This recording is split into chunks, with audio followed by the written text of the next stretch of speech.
Salut, ici Maxime Johnson. J'ai testé cette semaine l'iPhone SE, qui est l'iPhone d'Apple le plus petit et le plus abordable. Voici ce que j'en pense.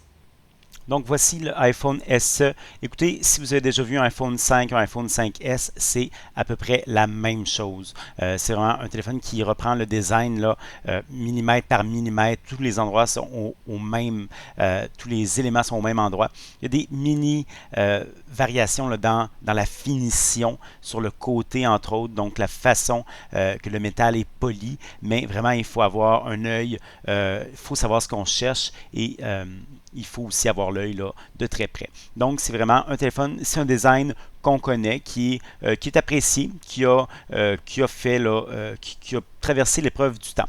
Maintenant, évidemment, depuis le lancement de l'iPhone 5 et de l'iPhone 5S, les choses ont changé. Les téléphones ont beaucoup grossi. On le voit ici à côté de l'iPhone 6S et de l'iPhone 6S Plus, de l'iPhone 6 pardon, et de l'iPhone 6S Plus. C'est vraiment une grande différence. C'est petit. Donc, c'est un écran à gauche de 4 pouces, au centre de 4,7 pouces et à droite de 5,5 pouces. C'est vraiment ça, je dirais, qui est l'élément le plus important là, de l'iPhone SE. C'est un format qui a quand même ses avantages, on s'entend. Le téléphone en tant que tel, il se tient bien entre les mains. Notre pouce peut aller là, partout sur l'écran sans qu'on se force. Lorsqu'on écrit, c'est tassé un petit peu, mais on s'habitue et ça écrit là, quand même, je dirais, assez rapidement. Mais c'est assez. Mais c'est vraiment un format donc qui est vraiment, je dirais, entre les mains beaucoup plus agréable à tenir que par exemple l'iPhone 16 Plus que j'ai là, qui est beaucoup plus gros, qui des fois veut tomber. On ne peut pas se rendre partout, donc il y a des petits trucs, mais c'est pas parfait. Alors, écoutez, c'est vraiment, il y a des pour et des contre, là, je trouve, de chaque côté. Ça, c'est à vous de voir. Là. Maintenant, pour le reste, écoutez, c'est un bon téléphone. Il est doté d'à peu près toutes les caractéristiques de l'iPhone 6S, à part le lecteur d'empreinte digitale qui est le lecteur de l'iPhone 6. Donc, il est un petit peu plus lent là, que lui du 6S, mais le reste, c'est la même chose. On a le même processeur, c'est rapide, c'est fluide. L'écran, c'est le même que l'iPhone 5S, donc c'est un écran Retina qui est quand même très précis. C'est pas la plus grande résolution sur le marché, mais elle est suffisante. Ceci étant dit, on n'a pas le 3D Touch.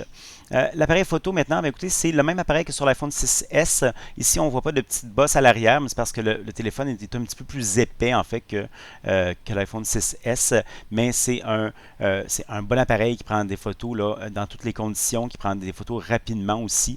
On a, comme avec le 6S, on a la fonction le live photo.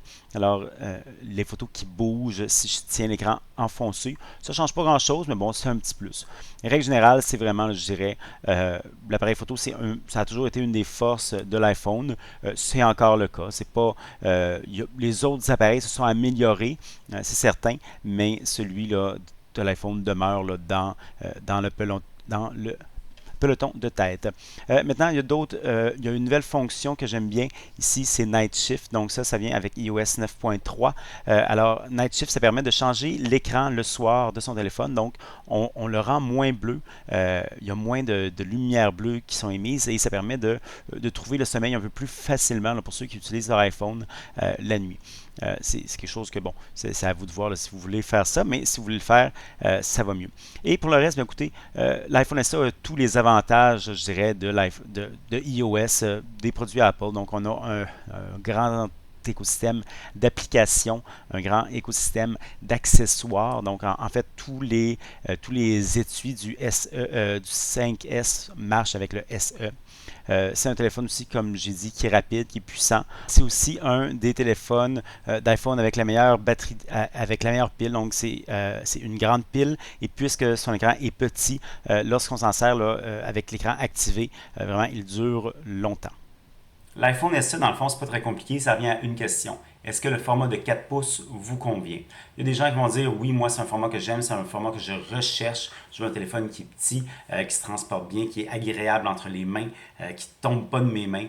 Donc si c'est votre cas, écoutez, allez-y. C'est un bon téléphone, c'est un téléphone qui est puissant, c'est un téléphone qui va être bon aussi pendant encore longtemps, j'ai l'impression. Alors, moi, personnellement, j'ai rien à redire contre ça si vous acceptez le format de 4 pouces. Maintenant, il y a beaucoup de gens qui depuis les dernières années, sont passés à des téléphones plus gros, de 5 pouces par exemple. Et honnêtement, je trouve que le retour en arrière est un petit peu difficile. Moi, dans les 2 dernières semaines, souvent, j'écrivais, je me trouvais tassé un petit peu. L'image était petite, je le rapprochais de mes yeux. C'est pas. Personnellement, je peux pas dire que je suis rendu ailleurs, mais c'est pas tout le monde qui est dans mon cas. Il va y avoir bien des gens pour qui ça va être amplement suffisant. Les gens qui présentement aiment leur 5S par exemple, ou leur 5 ou leur 4S même, écoutez, allez-y, c'est pas cher, puis c'est le fun là. Alors le SE, il est vendu 579 sans entente ou encore 0$ avec une entente. Les ententes, par exemple, sont faites généralement avec des forfaits dispendieux. Alors moi, ce que je vous conseille, si vous êtes capable, achetez-le d'un coup et ensuite profitez-en pour prendre un forfait mensuel qui est moins cher. À la longue, ça devrait être plus avantageux. Pour avoir plus d'informations, je vous invite à consulter mon site web maximejohnson.com/techno.